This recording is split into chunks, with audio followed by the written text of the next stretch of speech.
There's one right here. Oh! He got that hopper. That looks like a tiny little fish. Okay. Now, one thing you said, Robert, a little bit ago about that "I live in Colorado" remark before your fly actually goes under. Right. Right. He's basically talking about timing my hook set. Well, especially with this big bushy hopper fly, the fish are grabbing it, but I'm being too quick about trying to get them set up, and that's just a little bit of patience, and that's the same with any topwater.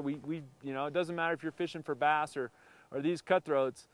Sometimes waiting that little bit, and it's hard to do when you see a fish underneath your fly, you know? Oh, it's very counterintuitive when you see them come up, and you know there's an actual physics associated with that because, you know, as you know, Chad, the fish actually pushes the fly up out of the water, right, and then gets its mouth around it. So if you don't have a delay on your set, yep, you tend to pull the fly out of their mouth, and it's really hard to wait like that. It's very difficult. Yes, it is. And there's been some killer still photos that have gone around of the fish with you know, the surface film bulging, and the bug literally riding the wave ahead of the fish. Yep, you can see it. And once the fish breaks that surface film, then it'll get the bug. But at first, he's just getting pushed along by the water, similar to the calabatus walking down the trail.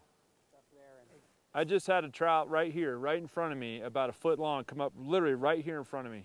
I mean, like within arm's reach of me right here. So much for my long fluid cast, right? Well, I know it's. I tell people if you're casting like Brad Pitt, then you're showing off. Yeah. Unless you're doing salt. We always talk about accuracy and line control catches more fish than all the other things combined. It doesn't. I don't care if you're throwing a fly rod or if you're throwing a spinning rod or a casting rod, or if you're fishing for bass or crappies. Sure.